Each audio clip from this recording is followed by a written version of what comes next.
Hari ini selesai ya, hari kedua ya Pak Mukhtar, hari kedua sudah selesai. Jadi kami sudah menanyakan psikolog apa saja yang diperiksa untuk atas diri tersangka Pegi Setiawan itu. Psikolog menjelaskan bahwa pemeriksaan untuk tersangka Pegi Setiawan itu berkaitan dengan satu intelijensi atau kognitif ya. Jadi intelijensi ini kecerdasan, kognitif ini fungsi otak. Kemudian yang kedua afeksi. Afeksi ini untuk menjabarkan tentang suatu perasaan ya, untuk mendapatkan respon yang baik. Nah, kemudian yang ketiga adalah motorik.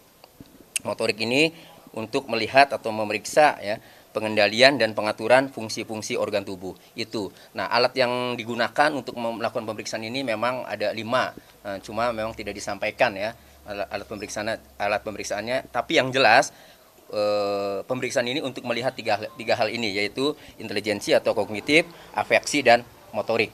Nah, jadi sudah selesai, kemudian kami menanyakan apa langkah selanjutnya. Ada informasi dari Pak Kanit ya, informasi yang disampaikan Pak Kanit itu selanjutnya akan pemeriksaan poligraf ya. Poligraf itu untuk mengetahui atau mengetes kebohongan itu. Nah, itu informasinya akan dilaksanakan hari Rabu, tapi tetap kami menunggu panggilan atau undangan resmi ya dari penyidik itu.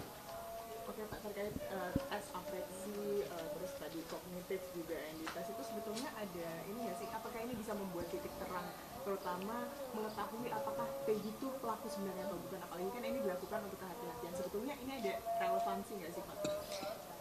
Ya, sebenarnya yang bisa menjawab itu antara penyidik kan membutuhkan pemeriksaan psikologis, kemudian psikolog melakukan pemeriksaan.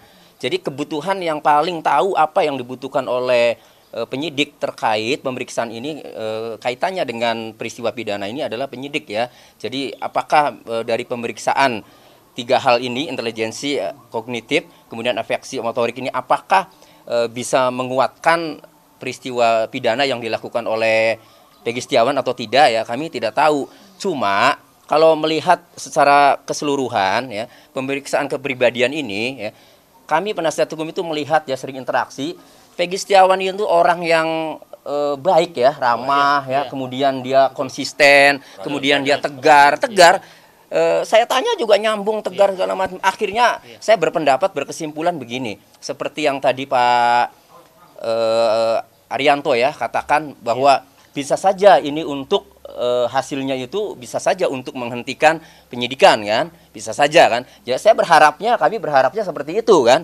Itu kalau memang pemeriksaan psikologi ini dilakukan kaitannya dengan kepribadian Pegi Setiawan, apakah layak atau tidak, pantas atau tidak melakukan tindak pidana. Dan kami menilai Pegi Setiawan ini adalah anak yang baik. Ya, itu. Jadi kesimpulannya sih mudah-mudahan ini bisa untuk menghentikan penyidikan ya, itu, dan jauh lebih baik ketimbang ya digugat pra peradilan. Kalau memang penyidik mempunyai keyakinan setelah dilakukan pemeriksaan psikologis ini ya, kemudian ada keputusan seperti itu. Sejauh ini komunikasi dengan penyidik seperti apa Pak? Salinan BAP apakah sudah diberikan oleh penyidik? Ya. Terima kasih. Salinan BAP memang sudah kita dapat. Alhamdulillah sudah ada di tangan tim semuanya. Tinggal kita nanti mengkaji lebih dalam apa isi BAP. Artinya secara detail mau kita pelajari itu.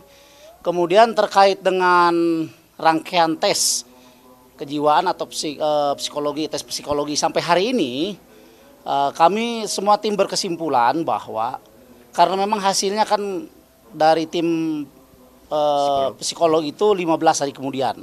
Nah, kami nanti akan melihat hasil itu, minta kepada penyidik terutama untuk terbuka hasilnya seperti apa.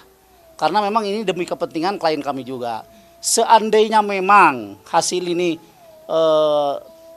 memojokkan klien kami, maka kami akan mengajukan keberatan dan bila perlu dites ulang, menawarkan tes ulang, tetapi tentu saja dengan tim psikolog independen. Karena tim psikolog ini memang yang disiapkan oleh penyidik, begitu. Nah, ya betul. Untuk kepentingannya nanti kan untuk ada hubungannya juga dengan pra peradilan, begitu.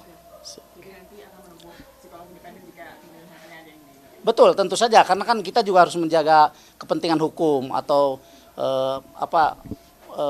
memperjuangkan kepentingan hukum daripada klien kami. Itu.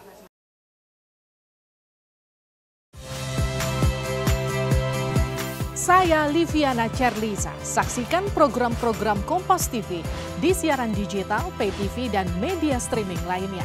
Kompas TV, independen, terpercaya.